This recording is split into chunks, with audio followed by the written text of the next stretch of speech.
हाँ भाई, आ गए जामनगर की वेडिंग देख के। देख लिया कि हम कितने गरीब हैं, कैसे बनेंगे इतने अमीर जब हमें रिएक्ट जेएस के एडवांस कॉन्सेप्ट्स आएंगे। क्या क्या बात कर रहे हैं? मैं तो आज की इस वीडियो के अंदर हम लोग रिएक्ट जेएस के एडवांस टॉपिक्स को कवर अप करने वाले हैं। मेनली हम लोग 4 टॉपिक्स को कवर अप करने वाले हैं, जिसके अंदर आप लोगों को टाइप स्क्रिप्ट आएगा, जिसको हम लोग रिएक्ट जेएस के साथ यूज करना आप लोगों को सिखाने वाले हैं। दूसरा आएगा use call back hook. Use call back hook आप लोग कैसे यूज कर सकते हो, इस चीज के बारे में हम लोग बात करेंगे। तीसरी चीज होगी कस्टम हुक क्रिएशन, कि आप लोग खुद के हुक्स कैसे क्रिएट कर सकते हो। एंड चौथी चीज होगी recoil JS. Recoil JS basically Redux का एक ऑल्टरनेटिव कह सकते हो, जो कि रिडक्स से बहुत ज्यादा आसान है यूज करना एंड आप लोगों की प्रोडक्टिविटी को बहुत ज्यादा इंक्रीज कर सकता है। तो इन चारों टॉपिक्स के बारे में हम लोग मेनली बात करने वाले हैं। ये वाला वीडियो पूरा का पूरा बहुत ज्यादा इंटरेस्टिंग होने वाला है, लगभग 1 घंटे का वीडियो है। टाइम निकाल के इस वाली वीडियो को पूरा देख लेना। एंड एक चीज मैं और मेंशन करना चाहूंगा, मैंने रिसेंटली रिएक्ट जेएस की पूरी एक बुक लॉन्च की है, पूरी की पूरी एक ई बुक लॉन्च की है, जिसको आप लोग डिस्क्रिप्शन में दिए गए लिंक से जाके खरीद सकते हो। वो बुक 200 रुपए की ही है, जिसके अंदर आप लोगों को सारे के सारे रिएक्ट जेएस के टॉपिक्स बेसिक से लेके एडवांस तक सारे के सारे टॉपिक्स कवर्ड अप है। उस बुक को बनाने में मेरा बहुत ज्यादा टाइम लगा है, तो आई विल अप्रिशिएट अगर आप लोग उस बुक को खरीदते हो। अगर आप लोग किसी दोस्त को गिफ्ट भी करना चाहते हो, आप लोग डेफिनेटली उस वाली बुक को खरीद सकते हो। एंड चलिए बिना देर किए इस ट्यूटोरियल को शुरू करते हैं। तो सबसे पहले मैंने आप लोगों के लिए यहाँ पे एक करिकुलम प्रिपेयर करके रख दिया है, जिसके अंदर हम लोग इस पूरी वीडियो के अंदर हम लोग बेसिकली इन 4 चीज़ों के बारे में पढ़ने वाले हैं। सबसे पहले टाइप स्क्रिप्ट का कैसे आप लोग रिएक्ट जेएस के अंदर यूज कर सकते हो। अब जो भी कंपनीज बन रही हैं वो सारी की सारी टाइप स्क्रिप्ट के अंदर कोड करना प्रेफर करती हैं, इसीलिए मैं आप लोगों को टाइप स्क्रिप्ट की रिएक्ट जेएस के साथ थोड़ी सी नॉलेज देने वाला हूँ। अगर आप लोगों को टाइप स्क्रिप्ट नहीं आती है तो मैंने ऑलरेडी वीडियो बना के रखा हुआ है, आप लोग पहले उस वाली वीडियो को देखना। अगर आप लोगों को रिएक्ट जेएस के बेसिक्स भी नहीं आते हैं तब आप लोग ये वाला वीडियो जाके देख सकते हो। ये दोनों के दोनों वीडियोज ही आप लोगों को पहले करने पड़ेंगे, उसी के बाद आके आप लोग ये वाली वीडियो को देख सकते हो। तो इस वीडियो के अंदर हम लोग सिर्फ एडवांस टॉपिक्स को ही कवर अप करने वाले हैं, बिगिनर लेवल पे हम लोग नहीं जाएंगे। उसके बाद जो दूसरा टॉपिक होने वाला है वो होने वाला है यूज कॉल बैक हुक। पिछली वीडियो के अंदर हम लोगों ने यूज मेमो हुक के बारे में पढ़ा था, एंड जो भी बेसिक हुक्स होते हैं हमारे पास उन सब के बारे में हम लोगों ने पढ़ा था। यूज कॉल बैक हुक रह गया था, इसलिए इस वीडियो के अंदर हम लोग उसको पढ़ने वाले हैं। थर्ड टॉपिक होगा कस्टम हुक क्रिएशन। इसके अंदर हम लोग एक कस्टम खुद का हुक क्रिएट करने वाले हैं, जैसे कि यूज कॉल बैक हुक होता है, यूज मेमो हुक होता है, यूज स्टेट हुक होता है, वैसे ही हमारा एक खुद का कस्टम हुक होने वाला है, जो कि हम लोग खुद से क्रिएट करके देखने वाले हैं। एंड जो फोर्थ एंड लास्ट चीज है वो है सबसे मेन चीज, उसका नाम है रिकॉइल जेएस। रिकॉइल जेएस आप लोग रिडक्स की एक रिप्लेसमेंट समझ सकते हो, इसके थ्रू आप लोग स्टेट को बहुत ज्यादा इफेक्टिवली मैनेज कर सकते हो। तो ये चारों के चारों टॉपिक्स मिलके हमारे रिएक्ट जेएस को सिखाने में हमारी हेल्प करने वाले हैं। अभी जितनी रिएक्ट जेएस आप लोगों को आती है वो सिर्फ ये रेड वाला पोर्शन है। रिएक्ट जेएस विद टाइपस्क्रिप्ट जैसे ही आप लोग सीख जाओगे, आप लोगों की जो जॉब अपॉर्चुनिटीज हैं वो बहुत ज्यादा एक्सपैंड हो जाने वाली है। आप लोग बहुत ज्यादा अलग अलग चीजों को एक्सप्लोर कर पाने वाले हो। एंड जब आप लोग recoil JS and custom hook creation को सीख जाते हो तब आप लोगों के चांसेस बहुत ज्यादा बढ़ जाते हैं, एंड तब आप लोग एक एडवांस्ड रिएक्ट जेएस डेवलपर बन पाते हो। तो ये टॉपिक्स करने बहुत ज्यादा इंपॉर्टेंट है। अगर आप लोगों ने पहली वीडियोस नहीं देखी हैं, रिकमेंड करता हूँ एक बार जाके देख लो, उसके बाद ही इस वाली वीडियो को देखने के लिए आना। अब हम लोग सबसे पहले टॉपिक के साथ स्टार्ट करते हैं, हमारा रिएक्ट जेएस विद टाइपस्क्रिप्ट। अब ये जो प्रोजेक्ट है इसको इनिशियलाइज हम लोग कैसे करेंगे, सबसे पहले मैं यहाँ पे ओपन फोल्डर करके एक न्यू फोल्डर क्रिएट कर लूंगा। पर्सनल प्रोजेक्ट्स के अंदर मैं यहाँ पे एक न्यू फोल्डर बनाता हूँ, रिएक्ट जेएस एडवांस्ड ट्यूटोरियल। ठीक है, मैंने इसको क्रिएट कर लिया एंड यहाँ पे मैं जस्ट इसको ओपन कर लेता हूँ अभी के लिए। ठीक है, मैंने रिएक्ट जेएस एडवांस्ड ट्यूटोरियल वाले फोल्डर को ओपन कर लिया। मैं यहाँ पे टर्मिनल को ओपन करूंगा, यहाँ पे अपने एक बार इसको क्लियर कर देते हैं। एंड यहाँ पे अब मैं क्या करने वाला हूँ, सबसे पहले एक न्यू फोल्डर को क्रिएट करने वाला हूँ, क्योंकि कभी भी हम लोग इसके अंदर प्रोजेक्ट को क्रिएट नहीं करेंगे। हम लोग क्या करेंगे, npx create react app, and जो मेरी ऐप का नाम मैं रखना चाहता हूँ मैं इसको अभी के लिए ऐप ही रख रहा हूँ। ठीक है, आप लोग कोई भी एडवांस नाम रख सकते हो, लेकिन इसके अलावा मेरे को यहाँ पे डैश टेम्पलेट के अंदर टाइपस्क्रिप्ट डालना पड़ेगा, ताकि हमारा जो प्रोजेक्ट है वो टाइपस्क्रिप्ट के साथ इनिशियलाइज हो। अब जैसे ही मैं यहाँ पे एंटर हिट करूंगा, यहाँ पे एक ऐप वाला फोल्डर क्रिएट हो जाएगा, जिसके अंदर टाइपस्क्रिप्ट के सारे फीचर्स हमारे उस फोल्डर के अंदर डल के आ जाएंगे। तो यहाँ पे ये जो प्रोजेक्ट है वो रेडी होना शुरू हो गया है। इसके लिए थोड़ा सा वेट करते हैं, यहाँ पे जैसे ही इंस्टॉलेशन कंप्लीट हो जाती है मैं आप लोगों से दोबारा मिलता हूँ। तो अभी हमारा जो प्रोजेक्ट है वो रेडी है। ठीक है, मैं इस टर्मिनल को क्लियर कर देता हूँ एंड अब हम लोग क्या करने वाले हैं, हमारी जो ऐप वाली फोल्डर हम लोगों ने क्रिएट किया है इसको VS कोड के अंदर ओपन करेंगे ताकि हम लोग अच्छे तरीके से डायरेक्टरीज के अंदर नेविगेट कर पाए। तो मैं यहाँ पे अपने फोल्डर को ओपन कर लेता हूँ, ऐप वाले को, एंड ओपन पे क्लिक कर देता हूँ। यहाँ पे अब मैं क्या करूँगा, टर्मिनल के अंदर सिंपली npm स्टार्ट कर दूंगा, जिसके थ्रू जो मेरा प्रोजेक्ट है वो यहाँ पे स्टार्ट हो जाएगा। लेट्स सी हमारा जो प्रोजेक्ट है वो स्टार्ट होता है कि नहीं। ठीक है, देखो हमारा जो प्रोजेक्ट है वो अब स्टार्ट हो चुका है एंड ये क्या कह रहा है कि आप लोग app.tsx के अंदर चेंजेस करके अपना जो प्रोजेक्ट है उसके अंदर चेंजेस कर सकते हो। अब आप लोग कहोगे कि यार हम तो app.jsx के अंदर कोड करते थे, ये tsx क्या है? JSX बेसिकली जावास्क्रिप्ट XML को हम लोग कहते थे, लेकिन जो TSX है वो टाइपस्क्रिप्ट XML होती है। इसके अंदर हम लोग टाइपस्क्रिप्ट को यूज कर रहे होते हैं। आप लोग देखोगे अगर ध्यान से इस चीज को तो कोड ऑलमोस्ट सेम रहता है, ऑलमोस्ट। आप लोग देखोगे यहाँ पे कोई भी एक्स्ट्रा चेंजेस नहीं होते हैं, बस कुछ चेंजेस होते हैं जो कि मैं आप लोगों को बताने वाला हूँ कुछ ही देर के अंदर। लेकिन बेसिकली जो आप लोगों की प्रोजेक्ट इनिशियलाइजेशन होती है वो इसी तरीके से हो रही होती है एंड आप लोगों का जो प्रोजेक्ट है वो भी रन होना यहाँ पे चालू हो जाता है। इतना काम हमारा हो गया यहाँ पे। अब हम लोग जानते हैं कि रिएक्ट जिसके अंदर हम लोग टाइपस्क्रिप्ट के अंदर कोड कैसे कर सकते हैं। सबसे पहले हम लोग क्या करेंगे, जो भी फालतू की फाइल्स हैं app.test.tsx हम लोगों को नहीं चाहिए, इसको हम लोग डिलीट कर देंगे। logo.svg भी हम लोगों को नहीं चाहिए। रिएक्ट ऐप env.d.tss ये भी नहीं चाहिए हम लोगों को। रिपोर्ट वेब वाइटल्स ये चाहिए हम लोगों को। सेटअप टेस्ट हम लोग हटा देंगे यहाँ से। ठीक है, app.tsx के अंदर से अब हम लोग जो फालतू का ये कोड है इसको भी हम लोग यहाँ से रिमूव कर देंगे एंड सिंपली हेलो वर्ल्ड यहाँ पे टाइप कर देंगे। अब देखते हैं हमारी जो वेबसाइट है वो चल रही है कि नहीं। बढ़िया चल रही है, हम लोगों को कोई भी दिक्कत नहीं आ रही है। ठीक है, अब हम लोग यहाँ पे क्या कर सकते हैं, अपना जो कोड है उसको लिखना चालू कर सकते हैं। अब आप लोगों को इतना तो स्ट्रक्चर पता है कि हम लोग कोड को अभी तक हम लोगों ने क्या लिखा है। अगर नहीं पता तो देख लो एक बार दोबारा से जाके वीडियो, अभी भी दोबारा बोल रहा हूँ। तो यहाँ पे अब हम लोग क्या करने वाले हैं, सिंपली कुछ टाइपस्क्रिप्ट के कोड को क्रिएट करने की कोशिश करेंगे। सबसे पहला काम होने वाला है हमारा एक फॉर्म को क्रिएट करना, क्योंकि फॉर्म के थ्रू ना हम लोग बहुत सारी चीजों को समझ सकते हैं। ठीक है, मैं इसको फॉर्म नहीं देता हूँ इसको नाम, मैं इसको माई फॉर्म दे देता हूँ नाम। ठीक है, अब ये माई फॉर्म अगर मैंने बनाया है तो ऑब्वियसली क्या करना पड़ेगा, मुझे इसका एक कंपोनेंट भी बनाना पड़ेगा। मैंने आप लोगों को सिखाया हुआ है सारी की सारी चीजें। तो कंपोनेंट्स वाले फोल्डर के अंदर मैं यहाँ पे माई फॉर्म .tsx नाम का ये फोल्डर बना लूंगा। यहाँ पे मैं RAFCE लिखूंगा एंड मेरे पास पूरा का पूरा ये बॉयलर प्लेट कोड आ जाने वाला है। ठीक है, अब मेरे को यहाँ पे इसको इंपोर्ट करना पड़ेगा। तो let's import this, import my form and ये जो चीज़ है ये यहाँ पे इंपोर्ट हो चुकी है। अब देखते हैं कि हमारा माई फॉर्म हम लोगों को दिख रहा है कि नहीं। बढ़िया तरीके से दिख रहा है, इतनी कोई प्रॉब्लम हम लोगों को यहाँ पे नहीं आ रही है। अब हम लोग क्या करने वाले हैं, इस माई फॉर्म के अंदर बेसिकली जो हम लोगों को कंपोनेंट्स बनाने हैं। एक फॉर्म के अंदर क्या क्या कंपोनेंट्स होते हैं, हम लोगों के पास एक इनपुट टैग होता है, हम लोगों के पास एक और इनपुट होता है। ठीक है, ये वाला इनपुट होएगा जिसके अंदर हम लोग ईमेल लेंगे, एंटर ईमेल। ठीक है, एंड इसके अंदर हम लोग पासवर्ड लेंगे, एंटर पासवर्ड, एंड इसको हम लोग obviously type is equals to password डाल देंगे ताकि जो है वो पासवर्ड प्रोटेक्टेड रहे। इसके अलावा क्या होता है हमारे फॉर्म के अंदर, इसके अलावा हमारे पास एक बटन होता है। ठीक है, बटन होता है जिसके अंदर हम लोग सबमिट डाल देंगे अभी के लिए। ठीक है, इतना काम करते हैं, सेव करते हैं एंड लेट्स सी हम लोगों को एक फॉर्म जो है वो यहाँ पे दिख रहा है।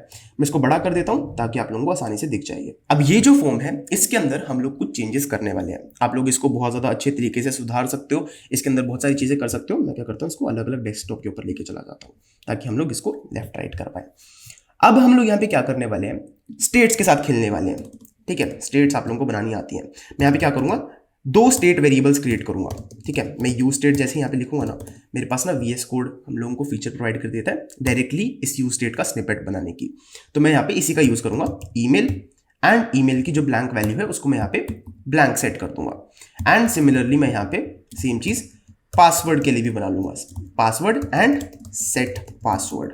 ठीक है, ये चीज मैंने बना ली एंड यूज स्टेट को मुझे इंपोर्ट करना पड़ेगा। जैसे ही मैं ये चीज कर लेता हूं तब आप लोग देखना, अभी तो कुछ भी नहीं होएगा।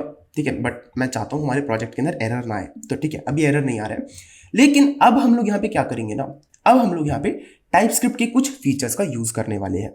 सबसे पहला जो फीचर है वो ये होने वाला है कि हमारा जो टाइपस्क्रिप्ट है, सबसे पहले तो मैं आप लोगों को ये बता देता हूँ कि टाइपस्क्रिप्ट करता क्या है। ठीक है, इसी डायग्राम के अंदर नीचे चलते हैं हम लोग। हमारा जो टाइपस्क्रिप्ट है वो बेसिकली आप लोगों को टाइप डेफिनेशंस लाने में हेल्प करता है। ठीक है, ये जो है ये बेसिकली ये आप लोगों के लिए डेफिनेशंस लाता है। अब ये टाइप डेफिनेशंस क्या है भाई? ठीक है, टाइप डेफिनेशंस क्या है? टाइप डेफिनेशंस बेसिकली कुछ भी नहीं है। आप लोगों को अगर लेट से आप लोग यहाँ पे एक अपना ये स्टेट वेरिएबल क्रिएट कर रहे हो, अब ये जो स्टेट वेरिएबल है इसके अंदर अगर मैं चाहूं तो सेट ईमेल के अंदर एक नंबर की वैल्यू भी स्टोर कर सकता हूं। अगर मैं चाहूं इसके अंदर तो मैं बूलियन भी स्टोर कर सकता हूं। अगर मैं इसके अंदर चाहूं तो मैं एक जेसन ऑब्जेक्ट भी स्टोर कर सकता हूं। देखो अभी एरर तो आ रहा है यहाँ पे क्योंकि इसने ऑटोमेटिकली टाइपस्क्रिप्ट होने की वजह से इसको डिटेक्ट किया है। लेकिन यहाँ पे अगर हम लोग नॉर्मल JSX का यूज करते हैं तो हम लोग यहाँ पे कुछ भी स्टोर कर सकते हैं। लेकिन क्योंकि हम लोग यहाँ पे अब टाइपस्क्रिप्ट का यूज कर रहे हैं तो हम लोगों को ये चीज यहाँ पे डिफाइन करनी पड़ेगी। अगर हम लोग यहाँ पे एक ईमेल स्टेट का यूज कर रहे हैं तो हम लोग ऑब्वियसली चाहेंगे कि उसके अंदर सिर्फ एक स्ट्रिंग ही स्टोर हो, तो हम लोग यहाँ पे स्ट्रिंग डाल देंगे।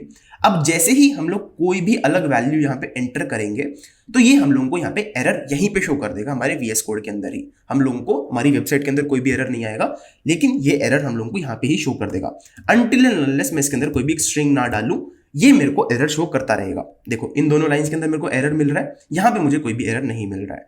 तो यहाँ पे ये जो टाइप डेफिनेशन हम लोगों ने यहाँ पे डाली, जो कि सेम चीज मैं यहाँ पे भी डाल सकता हूँ पासवर्ड के केस के अंदर भी, इसके थ्रू जो हमारा कोड है अब वो मोर रीडेबल बन चुका है। पहली बात तो ये कि जो हमारा ईमेल है इसके अंदर सिर्फ एक स्ट्रिंग की वैल्यू ही स्टोर होगी। सेम चीज पासवर्ड के साथ भी सिर्फ स्ट्रिंग वैल्यू ही हम लोग चाहते हैं कि स्टोर हो, कोई भी इसके अंदर नंबर या फिर जेसन ऑब्जेक्ट ये चीजें स्टोर करने की कोशिश ना करे। तो ये चीज हम लोगों ने यहाँ पे इस चीज के थ्रू प्रिवेंट कर ली। अब ये जो फीचर है इसके थ्रू ना अब हमारा जो कोड है, जब भी हम लोग इसके अंदर कुछ भी एक्स्ट्रा वैल्यू को स्टोर करने जाएंगे हम लोगों को यहाँ पे एरर मिलने लग जाएंगे। इसके थ्रू हम लोगों की जो टाइपस्क्रिप्ट वाला जो कोड है, ये कोड जो है वो बहुत ज्यादा हद तक ऑप्टिमाइज हो जाने वाला है। जो चीज हम लोग चाहते हैं हमारे कोड के अंदर कम से कम एरर्स आए, वही चीज हम लोग चाह रहे होते हैं। तो इस कोड की सहायता से हम लोगों को वही चीज मिलने भी वाली है। अब हम लोग क्या कर सकते हैं, इस चीज को यहाँ पे पास कर देते हैं। ठीक है, वैल्यू के अंदर हम लोग ईमेल पास कर देंगे एंड ऑन चेंज के अंदर हम लोग कैसे करते थे, set email E dot target dot value. ठीक है, तो इतना सा काम करते थे हम लोग। मैं क्या करता हूँ, इस चीज को कॉपी भी कर लेता हूँ ताकि मैं नीचे इसको चीज को पेस्ट कर पाऊँ। ठीक है, मैं काम नहीं ज्यादा करता। ठीक है, इसके अंदर मैं पासवर्ड डाल दूंगा एंड सेट पासवर्ड। ठीक है, हम लोगों ने ये काम कर दिया। अब हमारी जो ईमेल एंड पासवर्ड की जो स्टेट है वो अब यहाँ पे ट्रैक हो रही है। लेकिन अब मैं चाहता हूं कि जो हमारा फॉर्म है इसके ऊपर ना मैं एक टाइटल डिस्प्ले करूं। ठीक है, मैं H1 के अंदर यहाँ पे एक टाइटल डिस्प्ले करूं। अब ये टाइटल मैं कहां से लाऊंगा, मैं लाऊंगा इसको प्रॉप्स की सहायता से। ठीक है, मैं यहाँ पे टाइटल डिफाइन कर दूंगा एंड मैं यहाँ पे टाइटल को पास कर दूंगा। टाइटल को मैं चाहता हूं कि इसका टाइटल आए फॉर्म फॉर रजिस्ट्रेशन या फिर फॉर्म फॉर रजिस्ट्रेशन फॉर्म। ठीक है, मैंने इसको यहाँ पे टाइटल डाल दिया। अब आप लोग कहोगे कि यार हमने तो पढ़ा था ये यहाँ पे एरर क्यों शो हो रहा है, ये यहाँ पे एरर क्यों शो हो रहा है। ये क्या कह रहा है कि binding element title implicitly has an any type. अगर आप लोगों ने टाइपस्क्रिप्ट पढ़ी है तो अगर हम लोग यहाँ पे टाइप्स नहीं डालते हैं ना तो ये बाय डिफॉल्ट इसको एनी टाइप कंसिडर कर लेता है, जो कि हम लोग कभी भी नहीं चाहते हैं। हम लोग चाहते हैं कि हमेशा हम लोग अपने जो प्रॉप्स हैं, जो हमारे स्टेट वेरिएबल्स हैं, उनको एक टाइप डिफाइन करके रखें। तो वो चीज़ हम लोग कैसे कर सकते हैं, यहाँ पे जब भी हम लोग यहाँ पे प्रॉप्स डालते हैं हम लोग यहाँ पे इसके जो टाइप्स हैं उसको भी डिफाइन करेंगे। तो यहाँ पे मैं करूँगा टाइटल को स्ट्रिंग। यहाँ पे मैं क्या बता रहा हूँ कि जो भी इसकी पैरामीटर्स होंगे उसमें आप लोग टाइटल को एक्सेप्ट करना एंड उसका जो टाइप होगा वो स्ट्रिंग होगा। ठीक है, थोड़ी सी कॉम्प्लेक्स लग रही होगी, इस चीज़ को मैं आप लोगों को समझाता हूँ। मैं इस चीज़ को यहाँ पे से उठा लेता हूँ एंड इस चीज़ को हम लोग यहाँ पे लेके चलते हैं। ठीक है, यहाँ पे एक डब्बा बना देते हैं एंड इस डब्बे के अंदर मैं ये जो चीज़ है इसको पेस्ट कर दूंगा। ठीक है, इसको छोटा कर लेते हैं थोड़ा सा ताकि हम लोग इसको देख पाए। ठीक है, अब ये जो चीज़ है ये हम लोगों ने एज अ प्रॉप पास की है इस चीज़ को। अब ये जो प्रॉप है मैं इसको ऐसे क्यों पास कर रहा हूँ, मैं डायरेक्टली इसको इसके अंदर नहीं लिख सकता था क्या। मैंने इसको अलग से डिफाइन किया, इस चीज़ को मैंने अलग से डिफाइन किया, मैं इसको यहाँ पे भी डाल देता कि ये टाइटल का जो टाइप है वो स्ट्रिंग होने वाला है।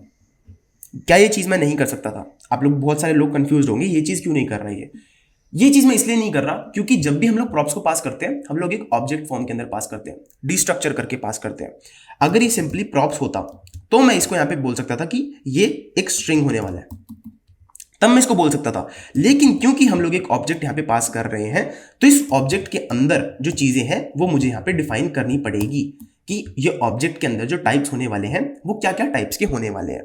तो ये चीज जैसे ही मैं यहाँ पे डिफाइन करता हूं, यहाँ पे देखो टाइटल के अंदर क्या आ रहा है, can not find name title, इसकी ऐसी की तैसी, टाइटल का नेम क्यों नहीं दिखा रहा भाई, ठीक है, मैंने यहाँ पे इसको ये चीज नहीं हटाई थी, तो यहाँ पे अब ये जो हमारा कोड है वो अब करेक्ट है। इसकी सहायता से हम लोग क्या दिखा रहे हैं कि जो भी हम लोग यहाँ पे प्रॉप्स को पास करेंगे, टाइटल डाल रहे हैं हम लोग, सब टाइटल डाल रहे हैं यहाँ पे, तो हम लोगों को यहाँ पे भी इस चीज को डिफाइन करना पड़ेगा कि जो सब टाइटल है उसका जो टाइप है वो स्ट्रिंग होने वाला है, तभी ये जो प्रॉप है तभी वो चीज हमारी वैलिड हो पाएगी। अब मैं यहाँ पे जो टाइटल वाली जो चीज है हमारी वो यहाँ पे वैलिड हो पाएगी। एंड जैसे ही अब आप लोग देख रहे हो कि जो जैसे मैंने अब यहाँ पे सबटाइटल पास नहीं किया, तो यहाँ पे ये एरर शो कर रहा है मेरे को कि सबटाइटल भी पास कर भाई, तू उधर इसको एक्सेप्ट कर रहा है एंड यहाँ पे तो इसको नहीं डाल रहा है सबटाइटल, तो यहाँ पे इस चीज का भी हम लोगों को एरर मिलेगा। अब इस चीज को आप लोग कैसे बाईपास कर सकते हो, आप लोग सिंपली सबटाइटल के सामने एक क्वेश्चन मार्क डाल सकते हो, जिसकी थ्रू ये जो चीज है सबटाइटल वाला जो पैरामीटर है वो अब एक ऑप्शनल पैरामीटर हो गया है, यानी कि आप लोग इसको पास करो चाहे ना ही करो कोई फर्क नहीं पड़ता, लेकिन अगर आप लोग पास करोगे तो ये जो वैल्यू है सबटाइटल वाली, आप लोग जहां पे भी इसको पास करना चाहोगे, इसको H2 कर देते हैं, इसके अंदर ये सबटाइटल वाली वैल्यू आ जाएगी। तो ये सिंपल सा काम यहाँ पे हो जाएगा। अब हम लोग देखते हैं कि ये जो चीज है, अब मैं इसको सेव करता हूँ, ये जो चीज है बहुत बड़ी सी हो गई है ना यार, देखो देखो यहाँ पे ना ये जो चीज है फैलती चली जाएगी। अब हम लोग आइडियली क्या करते हैं, जैसे कि अभी देख लो एक बार, पहले तो आप लोगों को दिखा देता हूँ मैं चीजें दिखा नहीं रहा हूँ एंड ऊपर से मैं वो कर रहा हूँ, ठीक है, इसको मैं सबटाइटल ही डाल देता हूँ अभी के लिए, ठीक है। वेबसाइट के अंदर देखो रजिस्ट्रेशन फॉर्म भी आ रहा है एंड सबटाइटल भी आ रहा है लिख के, तो ये चीज हमारी बढ़िया चल रही है जैसे चलनी चाहिए थी। अब हम लोग क्या करते हैं, यहाँ पे ये जो चीज है इस पूरी की पूरी चीज को कट आउट कर लेते हैं भाई, पूरी की पूरी चीज को कट आउट कर लेते हैं एंड यहां पे एक इंटरफेस बना देते हैं, इंटरफेस, एंड मैं इसको नाम देना चाहता हूं फॉर्म प्रॉप्स, ठीक है, एंड मैं ये चीज यहां पे पेस्ट कर देता हूं, ठीक है। अब इंटरफेस क्या होता है, ये सिंपली आप लोग इसको अगर टाइप लिख के भी करते ना, type form props is equals to, तो ये चीज भी आप लोगों की चल जाती, बट यहाँ पे थोड़े से आप लोगों को एक्स्ट्रा चेंजेस करने पड़ेंगे। मेनली हम लोग यहाँ पे इंटरफेसेस का यूज करते हैं। ये इंटरफेसेस क्या करते हैं, अगर मैं अब यहाँ पे सिर्फ फॉर्म प्रॉप्स को पास कर दूंगा ना, तो ये जो चीज है, जो हमारे फॉर्म के सारे प्रॉप्स थे वो चीज अब हम लोगों ने ऊपर की तरफ डिफाइन कर दी। तो अब इन फ्यूचर अगर हम लोग चाहें तो इन फॉर्म प्रॉप्स को ना हम लोग यहाँ से एक्सपोर्ट भी कर सकते हैं, ठीक है, हम लोग इन फॉर्म प्रॉप्स को एक्सपोर्ट कर सकते हैं एंड कोई अलग कंपोनेंट जहां पे हम लोग एक और फॉर्म को क्रिएट कर रहे हैं वो सिंपली इस फॉर्म प्रॉप्स को यूज कर पाएगा एज अ टाइप डेफिनेशन। तो ये जो चीज है ये हमारी कोड की रीडेबिलिटी को बहुत ज्यादा इंप्रूव करती है एंड ये चीज ना बहुत ज्यादा यूज होती है यार। मैं अभी तो एक्सपोर्ट नहीं कर रहा हूँ इस चीज को, मेनली क्योंकि हम लोगों ने सिर्फ इस फाइल के लिए इसको क्रिएट किया है। ये चीज ना बहुत ज्यादा यूज होती है फॉर्म के जो प्रॉप्स हैं, ताकि हम लोगों को एक आइडिया मिल पाए कि जो हमारे फॉर्म के प्रॉप्स हैं वो किस किस टाइप के होने वाले हैं। जैसे कि अब हम लोगों को पता है कि जो हमारा टाइटल है वो सिर्फ स्ट्रिंग का टाइप का ही होने वाला है। अगर मैं इसके अंदर कोई और भी चीज पास करूं कि इज सबमिटेबल, पता नहीं ये वर्ड होता है कि नहीं होता है, लेकिन मैं अगर यहाँ पे पास कर रहा हूं कि इस सबमिटेबल नाम की भी एक प्रॉपर्टी यहाँ पे होने वाली है, तो ये जो चीज है मैं यहाँ पे सिंपली डिफाइन कर दूंगा एंड अब ये जो चीज है मुझे यहाँ पे भी पास करनी पड़ेगी। एंड ये जो चीज है क्योंकि ये ऑप्शनल नहीं है, अगर मैं इसको ऑप्शनल कर देता हूं तो वहां पे मुझे एरर नहीं आएगा। तो ये जो चीज है, अब हमारा जो कंपोनेंट है वो इतना ज्यादा फ्लेक्सिबल बन चुका है एंड अब हम लोगों को इतनी ज्यादा रीडेबिलिटी मिल रही है कि जो हमारा कंपोनेंट है वो किन किन प्रॉप्स को एक्सपेक्ट कर रहा है एंड उनकी क्या क्या वैल्यूज होने वाली है। तो ये सारी की सारी चीजें अब हमारा जो टाइपस्क्रिप्ट है उसके थ्रू हम लोग इसको डिफाइन कर पा रहे हैं। अब ये जो चीजें हैं, जो चीजें हम लोगों ने यहाँ पे इनलाइन डिफाइन की है कि जो हमारे फॉर्म प्रॉप्स हैं वो इस टाइप के होने वाले हैं, इस जेसन स्ट्रक्चर के अंदर होने वाले हैं, ये चीज को हम लोग थोड़ा सा और वे के अंदर भी चेंज कर सकते हैं। आप लोग इसको ऑब्वियसली इस वे के अंदर यूज कर सकते हो, कोई गलती नहीं है इस वे के अंदर। लेकिन बहुत सारे कोड बेसिस के अंदर आप लोग क्या देखोगे कि वो लोग जो है वो फॉर्म प्रॉप्स को यहाँ पे पास नहीं कर रहे हैं, ठीक है। वो लोग क्या कर रहे हैं, इसी के अंदर इसको react.fc पास करके इसके अंदर फॉर्म प्रॉप्स को पास कर रहे हैं, जो कि एक और करेक्ट वे है इस चीज को करने का। react.fc क्या है, fc का मतलब होता है फंक्शनल कंपोनेंट। इसके थ्रू आप लोग क्या कह रहे हो कि जो हमारा ये माई फॉर्म वाला जो फंक्शन है, इसका जो टाइप है वो एक फंक्शनल कंपोनेंट का टाइप है, जो कि रिएक्ट का फंक्शनल कंपोनेंट है एंड ये इस टाइप के प्रॉप्स को एक्सपेक्ट कर रहा है। तो यानी कि अब मुझे यहाँ पे फॉर्म प्रॉप्स को पास करने की जरूरत नहीं है। अगर मैं डाल भी दूंगा तो भी कोई फर्क नहीं पड़ेगा, लेकिन अब मुझे इसको यहाँ पे पास करने की जरूरत नहीं है एंड जो मेरा एरर है अब वो यहाँ से जा चुका है। तो ये सिंपल सा काम जो है हमारी ये जो चीज़ है React.fc वाली जो चीज़ है ये हमारी करने में हेल्प करती है। एंड इस चीज़ का ना हमारे पास ना बहुत ज़्यादा यूज़ होता है, ठीक है। आप लोग ना कभी भी इस चीज़ को ना चाहोगे नहीं कि इस चीज़ को यहाँ पे से चेंज करो, जो पैरामीटर्स वाली जो चीज़ है आप लोग चाहोगे कि आप लोग इसी को as a whole functional component का टाइप डिफाइन कर दो। तो यानी कि जब भी मैं यहाँ पे माई फॉर्म लिखूँ मेरे पास ऑटोमेटिकली ये चीज़ इसको पता चल जाए कि एक फंक्शनल कंपोनेंट है, ठीक है। इसने ऑटोमेटिकली इसको डिटेक्ट कर लिया कि एक फंक्शनल कंपोनेंट है। तो ये जो React.fc वाली जो चीज़ है ये आप लोग बहुत सारे प्रोजेक्ट्स के अंदर जाके देखने वाले हो। अगर आप लोग गिटहब के ऊपर जाओ ना, गिटहब के ऊपर React टाइपस्क्रिप्ट प्रोजेक्ट्स अगर आप लोग निकाल के देख लो, ठीक है, कहीं React टाइपस्क्रिप्ट एग्जाम्पल देखो, आप लोग ना प्रोजेक्ट्स को देखोगे तब आप लोगों को दिखेगा। अभी तो मैं कैसे सर्च करूँ इस चीज़ को, तो यहाँ पे अगर आप लोग देखोगे ना SRC के अंदर, पेजेस के अंदर, auth pages, login page.tsx,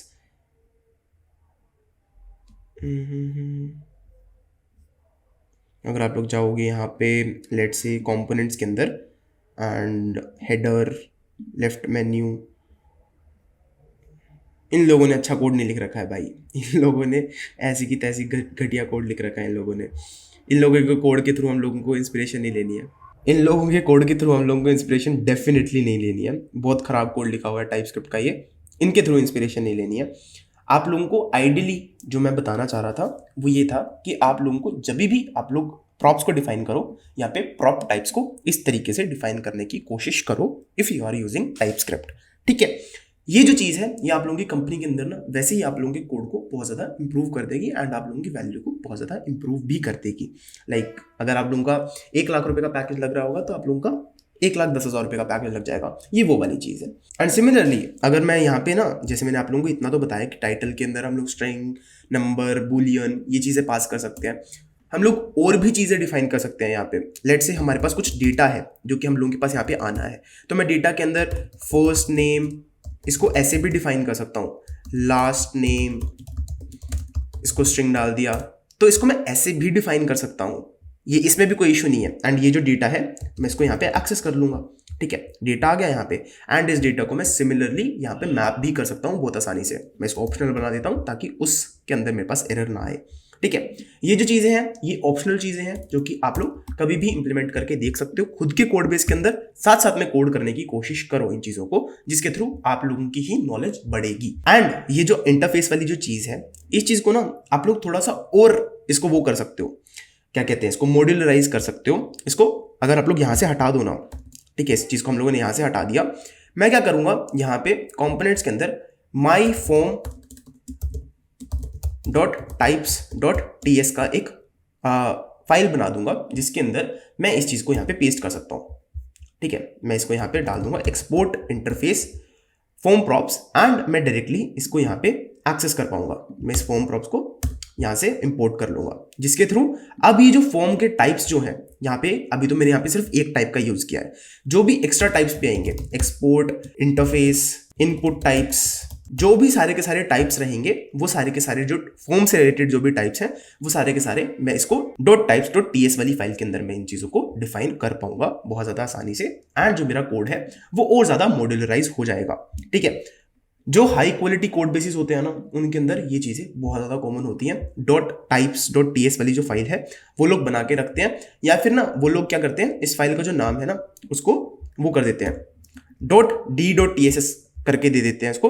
but ये चीज़ इतनी ज़्यादा रिक्वायर्ड नहीं होती है, आप लोग इसको .types.ts भी रखोगे तो भी आप लोगों का चलेगा, ठीक है। माई फॉर्म .types कर देना इस चीज़ को, ठीक है। एंड इसको सेव करेंगे, हमारा कोड जो है वो परफेक्टली रन हो रहा होगा, ठीक है।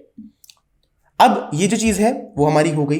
अब हम लोग क्या करते हैं, बटन के अंदर ना एक सबमिट वाला चीज़ बनाते हैं, ठीक है। ऑन क्लिक एंड यहाँ पे सबमिट फॉर्म हम लोग इसको पास कर देते हैं। अब हम लोग यहाँ पे फंक्शन सबमिट फॉर्म वाला जो ये फंक्शन है उसको क्रिएट कर लेते हैं।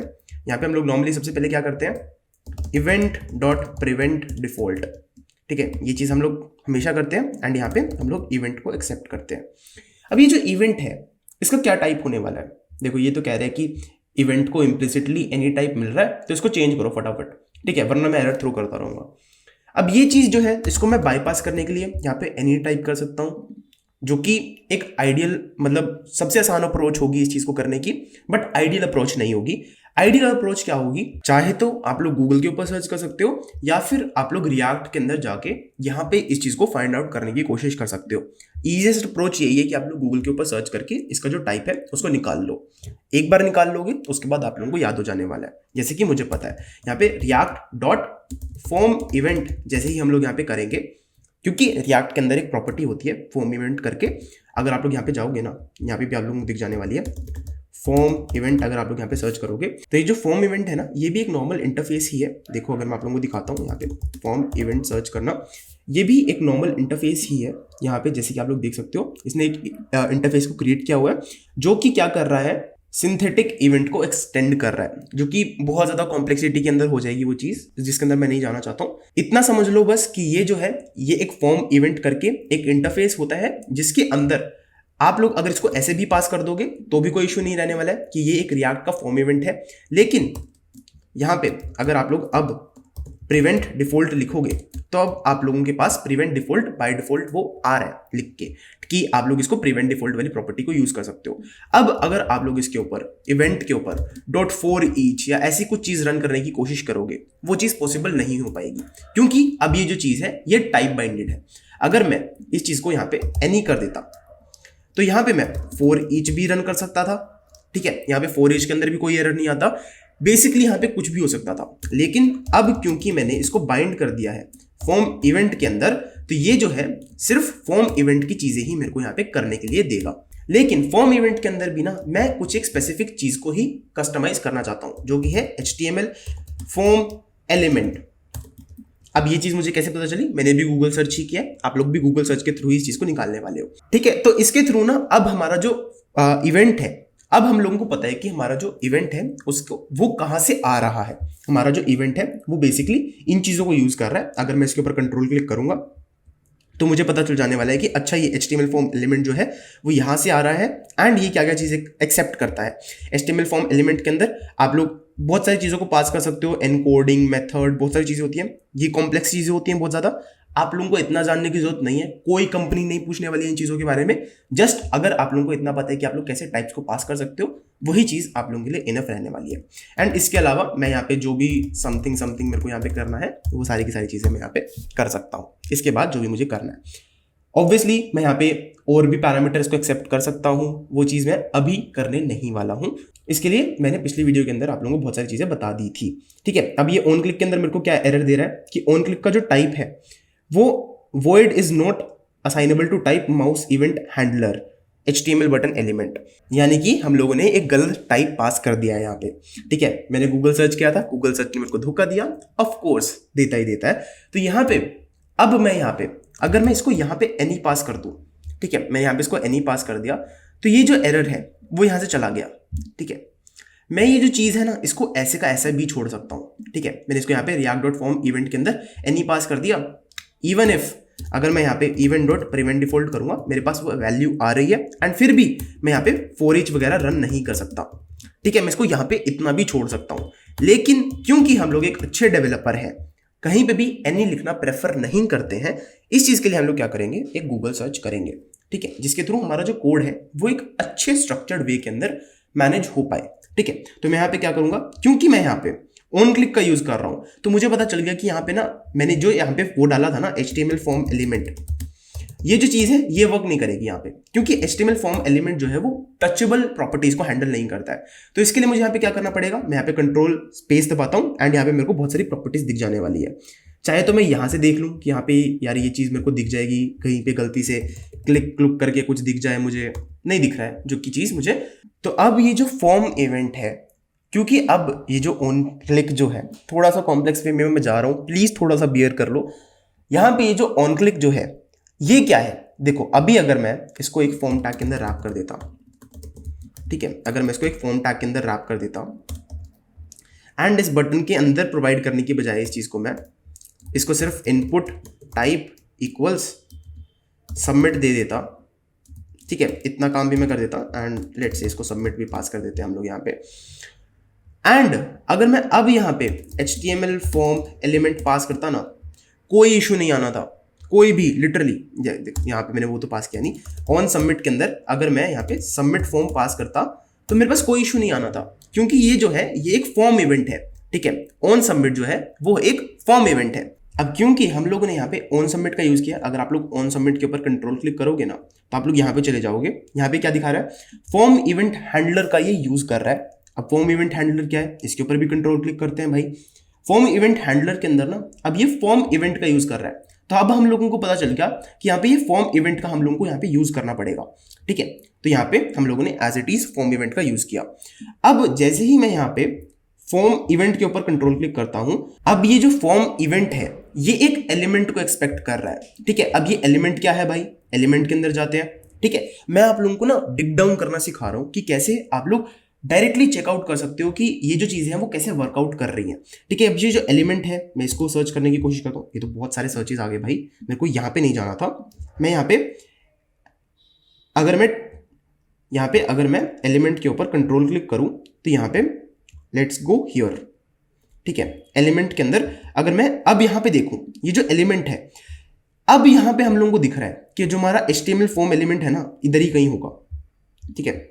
यहाँ पे ना इतने सारे टाइप्स हम लोग वहाँ पे पास कर सकते हैं, ठीक है। ये सारे के सारे बहुत सारे टाइप्स हैं, हम लोग वहाँ पे पास कर सकते हैं। यहीं पे कहीं पे HTML फॉर्म एलिमेंट भी होगा, ठीक है। अब ये जो HTML फॉर्म एलिमेंट है ये कुछ अलग चीज करता है, जिसके अंदर भी आप लोग डिग डाउन कर सकते हो कि ये जो HTML फॉर्म एलिमेंट है ये चीज क्या करता है। तो बहुत सारी चीजें होती हैं, ठीक है, बहुत सारी चीजें कॉम्प्लेक्सिटी में चली जाती हैं, लेकिन आप लोगों को ना डिग डाउन करना आना चाहिए कि कहाँ पे आप लोगों को कंट्रोल क्लिक करना है। जैसे ऑन सबमिट के ऊपर आप लोग क्लिक करोगे तो आप लोगों को पता चलेगा कि आप लोगों को यहाँ पे फॉर्म इवेंट का यूज करना पड़ेगा।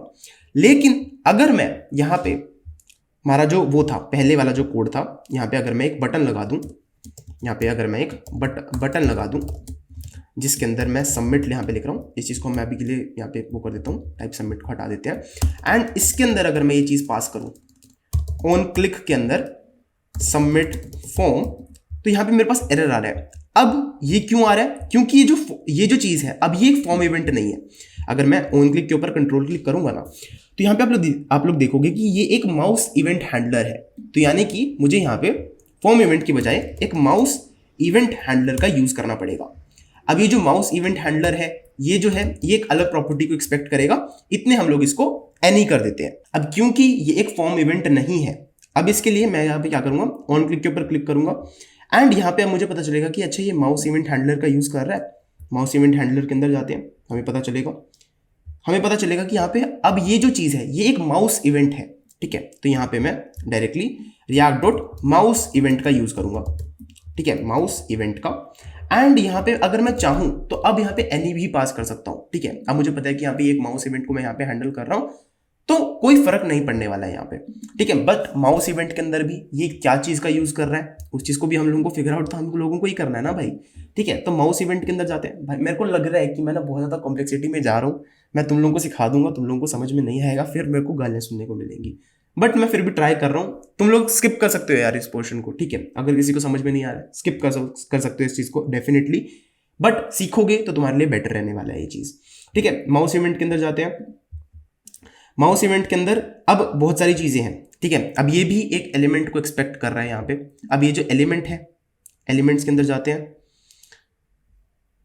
मैं गलत चीज़ के अंदर आ गया हूँ यार, मैंने ऑन क्लिक के अंदर क्लिक करना है, माउस इवेंट हैंडलर एलिमेंट, ये जो ग्लोबल वाली फाइल है, ठीक है, इसके अंदर जाते हैं।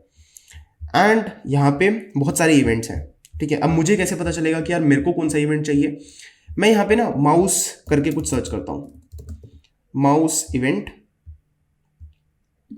एक्सटेंड्स इवेंट, तो माउस इवेंट तो एक ही है। इवेंट्स के अंदर एलिमेंट्स देखने हैं ना हम लोगों को, तो एलिमेंट्स के अंदर देखते हैं कि कौन सा एलिमेंट हम लोगों के लिए ज़्यादा सूटेबल रहेगा। हम लोग यहाँ पे बटन का यूज़ कर रहे हैं ना, तो कुछ बटन सर्च करके देखते हैं। हाँ देखो, HTML बटन एलिमेंट, ये जो है हम लोग क्योंकि यहाँ पे बटन का यूज़ कर रहे हैं तो हम लोग यहाँ पे डायरेक्टली इसको HTML बटन एलिमेंट पास कर देंगे, जिसके थ्रू अब जो हमारा कोड है वो परफेक्ट है, ठीक है। अगर मैं इस चीज़ को यहाँ से हटा दूँ ना, ऑन सबमिट वाली चीज़ को, तो अब हमारा जो कोड है वो परफेक्टली वर्क कर रहा है। और ये चीज़ हम लोगों ने गूगल सर्च नहीं की है, ये चीज़ हम लोगों ने खुद निकाली है, ठीक है। ये चीज़ जो है event.prevent default, ये चीज़ हम लोग कर सकते हैं।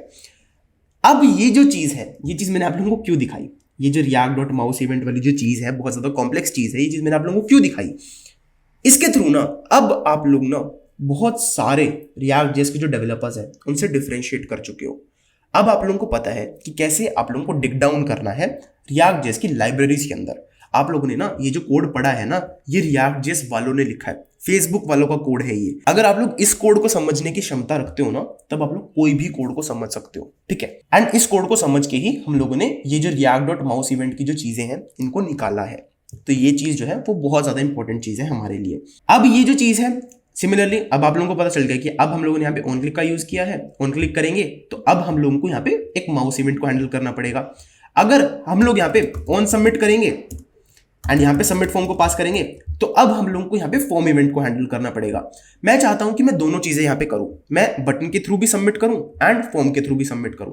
अगर मैं दोनों चीजें चाहता हूं तो मैं यहाँ पे क्या कर सकता हूं, सिंपली इस चीज को करली ब्रैकेट्स के अंदर करली कह रहा हूं राउंड ब्रैकेट्स के अंदर रैप करूंगा एंड इसको एक डंडा डाल के जो दूसरी चीज थी हमारी रिएक्ट डॉट फॉर्म इवेंट, उसके अंदर क्या पास किया था हम लोगों ने, HTML फॉर्म एलिमेंट, ऐसे ही कुछ था ना, HTML फॉर्म एलिमेंट। हाँ, तो ये जो चीज़ है, अब ये चीज़ की थ्रू क्या हुआ, ठीक है, यहाँ पे मैंने ये चीज़ क्यों पास की, इससे डरना मत, ये सिंपली थोड़ा सिंप्लीफाई करके दिखाता हूँ तुम लोगों को, ठीक है।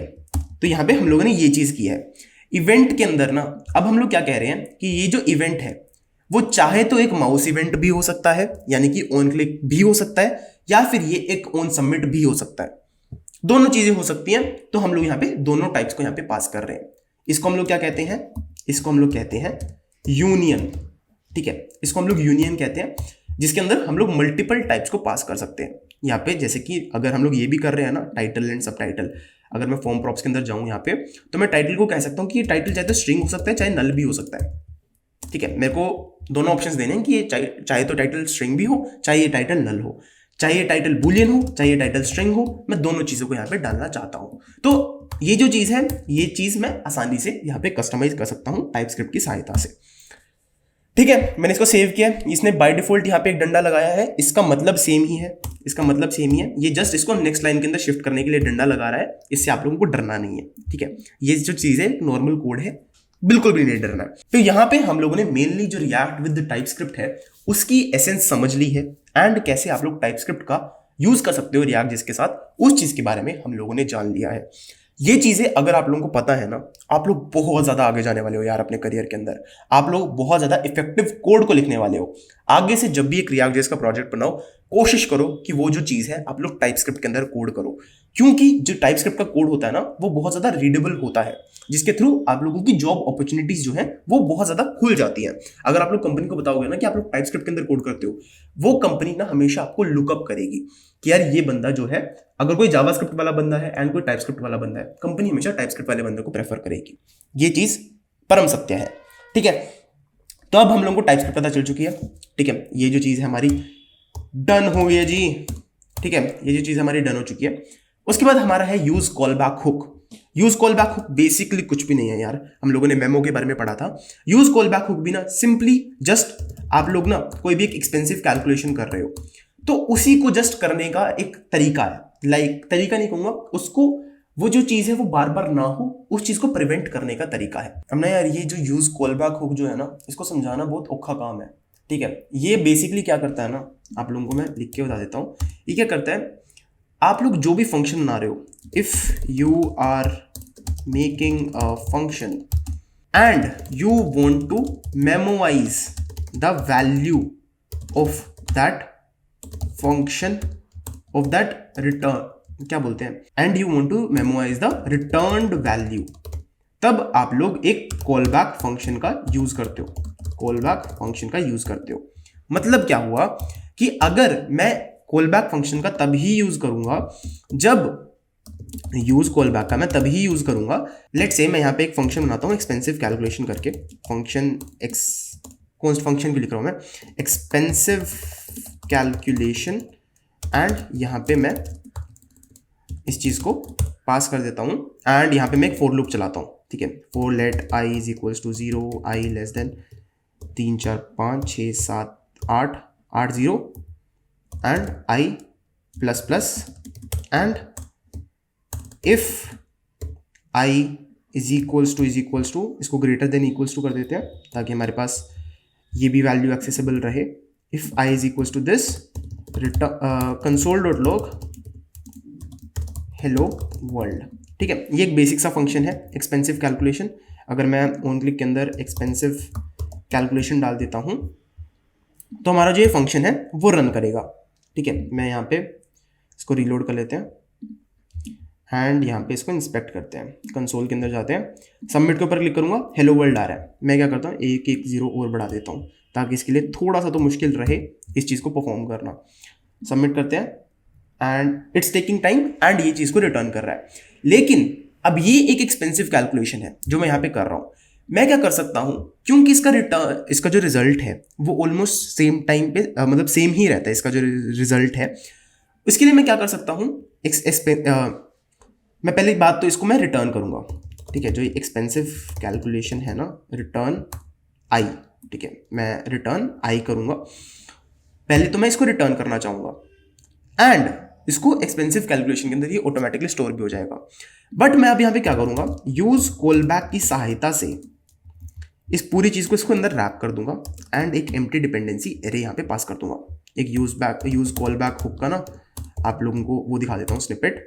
ये कुछ ऐसा सा दिखता है। ठीक है, इसको हम लोग वैसे कॉल बैक वैल्यू, ये कुछ ऐसा सा दिखता है जहाँ पे हमारा फंक्शन पास होता है, यहाँ पे हमारा फंक्शन होता है एंड यहाँ पे ये हमारी एक डिपेंडेंसी एरे होती है। जैसे कि सेम चीज़ हमारे उसमें एक यूज इफेक्ट हुक में होती है ना, सेम चीज़ हमारी यहाँ पे होती है।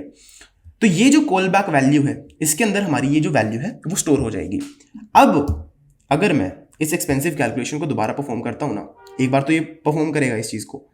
ठीक है, टाइम लेके इस चीज़ को ये परफॉर्म करेगा, नहीं कर रहा है क्या? मैं क्या करता हूँ, रिटर्न आई, क्योंकि ये रिटर्न कर रहा है ना वैल्यू को, एंड मैं क्या करता हूँ यहाँ पे रिटर्न आई के पहले एक कंसोल डॉट लॉग भी चला देता हूँ, console dot log hello world, जिसके थ्रू अब हम लोगों को पता चलेगा। एक बार रिलोड कर लेते हैं इस चीज़ को ताकि ऊपर वाले वो कैंसिल आउट हो जाए। सबमिट करते हैं, एक बार ये रन करेगा हेलो वर्ल्ड को, बट दूसरी बार ये फटाफट करेगा इस चीज़ को। देखो अब 2 3 4 5 फटाफट हो रहा है ये। तो ये जो चीज़ है ये हमारा यूज कॉल बैक हुक की वजह से हो रही है। यूज कॉल बैक हुक की वजह से ये जो चीज़ है अब ये फास्ट वे के अंदर हो रही है। ये चीज़ हम लोग ना प्रॉप्स के साथ भी खेल सकते हैं। अगर लेट से इसके अंदर एक डिपेंडेंसी होती है प्रॉप्स की, कि इफ प्रॉप, मतलब इसके अंदर ना हम लोगों को स्टेट्स के साथ खेलना पड़ेगा, प्रॉप्स के साथ खेलना पड़ेगा। बट अगर आप लोगों को जस्ट एक एसेंस दूं मैं यूज कॉल बैक हुक की, इसका यूज हम तभी ही करते हैं जब जो चीज़ है हमारी एक एक्सपेंसिव कैलकुलेशन हो जिसको हम लोग बार बार परफॉर्म करना नहीं चाहते। तो ये जस्ट एक एग्जाम्पल है, इसके अंदर आप लोग प्रॉप्स के साथ भी टेस्ट आउट करके देख सकते हो। सेम चीज़ होने वाली है यूज इफेक्ट वाली। मैं एक आर्टिकल का लिंक भी आप लोगों को डिस्क्रिप्शन के अंदर दे दूंगा जहां पे से जाके इसके बारे में आप लोग डिटेल के अंदर पढ़ सकते हो। बट यूज कॉल बैक इसी तरीके से समझ लो, इसका ज्यादा यूज नहीं करोगे आप लोग, बट जहां पे भी यूज करोगे वहां पे एक एक्सपेंसिव कैलकुलेशन होनी चाहिए जहां पे आप लोग इसको यूज करोगे। इतनी चीज आप लोग यहाँ पे समझ सकते हो। उसके बाद अब हमारा जो तीसरा टॉपिक है वो है कस्टम हुक क्रिएशन। ठीक है, इसके लिए हम लोग क्या करते हैं, कस्टम हुक क्रिएशन सर्च करते हैं यहाँ पे, बिल्डिंग योर ओन हुक्स। ठीक है, ये जो चीज है हम लोग खुद के हुक्स क्यों क्रिएट करते हैं। मेरे को ना एक वो चीज चाहिए जहां पे मैं आप लोगों को दिखा पाऊं। ठीक है, जैसे कि ये चीज़ है, ये एक एग्जाम्पल है। ठीक है, यहाँ पे ये लोग क्या कर रहे हैं, ये लोग खुद के एक हुक को क्रिएट कर रहे हैं। यहाँ पे तो बेसिकली जो हम लोग नॉर्मली करते हैं, हम लोग फेच करते हैं यूज इफेक्ट की सहायता से, एंड ये जो चीज़ है वो हमारे पास आ जाती है। हम लोग क्या करते हैं, इस पूरे के पूरे कोड को ना कॉपी कर लेते हैं, पूरे के पूरे कोड को कॉपी कर लेते हैं एंड यहाँ पे एक न्यू कंपोनेंट बना लेते हैं, home.jsx, JSX नहीं TSX। ठीक है, क्योंकि अब हम लोग थोड़े से एडवांस बंदे बन गए हैं, हम लोग JSX के अंदर नहीं TSX के अंदर कोड करते हैं। यहाँ पे मैं इस चीज़ को पेस्ट कर दूंगा home.tsx को, एंड ये जो है डेटा को मैप कर रहे हैं, बहुत सारी चीज़ें हो रही हैं। अब ये जो कह रहे हैं कि ये डेटा को मैप नहीं कर सकते क्योंकि डेटा तो नल है। ठीक है, इसको भी हम लोग फिक्स करते हैं, बट उससे पहले हम लोग क्या करते हैं, इसको होम को यहाँ पे इम्पोर्ट कर लेते हैं। इसको एक्सपोर्ट भी करना पड़ेगा, रूट डॉट रेंडर कर रहा है ये चीज़ नहीं चाहिए हम लोगों को डायरेक्टली इसको एक्सपोर्ट डिफ़ॉल्ट होम कर देंगे, जिसके थ्रू हमारा जो ये होम है वो एक्सपोर्ट हो जाएगा। अब ये जो होम है इसको हम लोग इंपोर्ट कर सकते हैं यहाँ से, एंड इसके अंदर जो अब हमारे एरर्स हैं उनको फिक्स करने की ट्राई करते हैं। सबसे पहले ये क्या कह रहा है कि मैप वाला जो फंक्शन है ये वर्क नहीं करेगा। क्यों नहीं करेगा? क्योंकि जो डेटा है इसके अंदर एक एरे है ही नहीं है। तो हम लोग क्या करेंगे, इसके अंदर एक एम्प्टी एरे पास कर देंगे। नल, इसको हम लोग क्या कर सकते हैं, एम्प्टी एरे या फिर ये नल हो सकता है। तो हम लोग इसको इन जनरल ये चीज़ कह रहे हैं कि चाहे तो ये हमारा जो डेटा वाला वेरिएबल है, चाहे तो एक एम्प्टी एरे होगा या फिर एक नल होगा ये, ठीक है। चाहे तो ये एरे की फॉर्म के अंदर एग्जिस्ट करेगा या फिर एक नल होगा। तो ये सिंपल सी चीज़ हम लोग इसको कह रहे हैं। उसके बाद ये जो आइटम है, आइटम के अंदर अब हम लोगों को यहाँ पे डिफाइन करना पड़ेगा। क्या डिफाइन करना पड़ेगा? Item props, interface item props. And item के अंदर क्या क्या चीज़ें हैं? आईडी है, आईडी स्ट्रिंग होने वाली है, ठीक है। टाइटल स्ट्रिंग होने वाला है, ठीक है। तो ये चीज़ें होने वाली हैं। तो आइटम के अंदर हम लोग यहाँ पे इसको आइटम प्रॉप्स ऐसे पास कर देंगे, जिसके थ्रू अब हमारा जो कोड है वो इजीली, मतलब अब विजिबल है हम लोगों को अपना कोड। अब मैं यहाँ पे home.types.ts वाली फाइल भी क्रिएट कर सकता था, बट अभी इतनी रिक्वायरमेंट नहीं है क्योंकि छोटा कोड है, ठीक है। अब ये जो चीज़ है, एक बार इसको रन करके देखते हैं। हम लोग माई फॉर्म को एक बार कमेंट आउट कर देते हैं। अभी के लिए हम लोगों को वो नहीं चाहिए, अभी हम लोगों को होम दिखाना है। तो ये ना, ये जो है, ये इतना सारा डेटा कहाँ से आ रहा है? ये एपीआई के थ्रू आ रहा है, ठीक है। ये जो एपीआई हम लोग यहाँ पे यूज़ कर रहे हैं ना, home.tsx के अंदर JSON placeholder.ip कोड वाली, इसके अंदर ना कुछ डमी आइटम्स हम लोगों को ऑलरेडी मिलती हैं। तो ये वही डेटा यहाँ पे ये स्पिट आउट कर रहा है। तो ये डेटा हम लोगों के पास आ रहा है। अब मैं क्या कर सकता हूँ, ये डेटा को, एक तो आप लोगों को ये चीज़ समझ में आ गई कि आप लोग डेटा को कॉल कैसे करते हो, ठीक है। हम लोग सिंपली यहाँ पे फेच कर लेते हैं एंड उसके बाद जो भी डेटा आता है उसको हम लोग यहाँ पे डेटा के अंदर स्टोर करके इसको डायरेक्टली रिप्रेजेंट करवा सकते हैं। एक और चीज़ हम लोग यहाँ पे कर सकते हैं, यहाँ पे एक कैच डाल सकते हैं जहाँ पे हम लोग एरर को पकड़ लेंगे कि अगर कोई भी एरर आया तो उस एरर को console.log कर देना, ठीक है। तो ये चीज़ भी हम लोग यहाँ पे कर देंगे। बट इन जनरल हमारा जो कोड है वो बिल्कुल स्लिम टर्म सा बढ़िया दिख रहा है। अब हम लोग यहाँ पे क्या करेंगे, ये जो यूज इफेक्ट वाली चीज़ है, मानो कि मैं ये जो चीज़ है ये बहुत जगह यूज़ कर रहा हूँ, ठीक है। ये जो डेटा वाला वेरिएबल है, ये सारी की सारी चीज़ें मैं बहुत जगह यूज़ कर रहा हूँ। अब मैं क्या कर सकता हूँ, इस चीज़ के लिए ना एक कस्टम हुक बना सकता हूँ। मैं इसको कॉपी कर लूँगा पूरी की पूरी चीज़ को, SRC के अंदर एक न्यू फोल्डर बनाऊंगा हुक्स करके। हुक्स के अंदर ना मैं एक हुक बनाऊंगा, इस हुक का मैं नाम रखूंगा यूज टू डूज, ठीक है। क्योंकि ये एक टू डूज की वो है, टू डूज की एक डेमी एपीआई है, तो मैं टू डूज इसका नाम रख रहा हूँ। एंड मैं ये जो चीज़ है फंक्शन बना के, पहले तो मैं यहाँ पे एक बार इसको पेस्ट करते हैं क्या चीज़ है ये, ठीक है। ये जो चीज़ है इसके लिए मैं एक फंक्शन बनाऊंगा, function use todos, and इसके अंदर मैं ये जो चीज़ है इसको पेस्ट कर दूंगा। यूज स्टेट को हम लोग यहाँ पे से इंपोर्ट करवा लेंगे, यूज इफेक्ट को हम लोग यहाँ से इंपोर्ट करवा लेंगे। एंड ये जो चीज़ें हैं, अभी जो डेटा है, मैं क्या कर सकता हूँ, इसको डायरेक्टली यहाँ से रिटर्न कर सकता हूँ, रिटर्न डेटा, ठीक है। यहाँ पे ना अब ये जो चीज़ है, ये जो यूज टू डूज है ना, अब ये पूरी की पूरी चीज़ लिखने की बजाय मैं डायरेक्टली क्या कर सकता हूँ, ये जो डेटा मैं यहाँ पे रिटर्न कर रहा हूँ ना, यहाँ पे ये जो डेटा है मैं जो यहाँ पे रिटर्न कर रहा हूँ, इसके अंदर मैं डायरेक्टली इसको कॉल आउट कर सकता हूँ। फनी ना, फनी तो कुछ भी नहीं है, बट इंटरेस्टिंग ना। यहाँ पे मैं क्या कर सकता हूँ, const is equals to use todos, मैंने इसको एक्सपोर्ट नहीं किया है, ठीक है। Export default function use todos, and मैं अब इसको कंट्रोल क्लिक करके इंपोर्ट कर सकता हूँ, ठीक है। तो अब ये जो यूज टू डूज है ना, इसके अंदर हमारा जो डेटा है वो अब हम लोगों को मिल जाएगा। तो हम लोगों ने जितनी लाइंस ऑफ कोड यहाँ पे लिखी हुई थी ना, वो सारी की सारी चीज़ें ना अब एक हुक के अंदर डाल दी है। तो जो भी हमारा फीचर है पूरा का पूरा वो सेम वर्क कर रहा, मतलब हमारा जो फीचर है वो सेम वर्क कर रहा है, ठीक है। हम लोगों को सारा डेटा मिल रहा है एज इट इज़, बट अब हमारा जो लॉजिक है वो सारा का सारा एक हुक के अंदर चला गया, जो कि है कहाँ पे, ये वाला जो, ये पूरा का पूरा जो लॉजिक है, अब वो पूरा का पूरा लॉजिक हम लोगों ने यहाँ पे डाल दिया है। लेट्स से पूरी की पूरी चीज़ को ना मैं और वो बनाना चाहता हूँ, मैं चाहता हूँ कि जब लोडिंग भी हो रही हो ना तब भी मेरे को पता चलता रहे। तो यहाँ पे मैं क्या करूँगा, एक और वेरिएबल बना लूँगा लोडिंग करके, सेट लोडिंग, एंड मैं यहाँ पे इसको एक एरे नहीं पास करूँगा, मैं इसको यहाँ पे बूलियन पास करूँगा, ठीक है। तो मैं क्या करूँगा, एंड बूलियन एंड नल की बजाय मैं इसको सिर्फ बूलियन रखना चाहूँगा। लोडिंग हमारी ट्रू रहेगी स्टार्टिंग के अंदर, ठीक है। यूज इफेक्ट के अंदर हम लोग क्या करेंगे, सबसे पहले जब भी ये चीज़ हो रही है ये ऑलरेडी ट्रू हो रहेगा ही, ठीक है।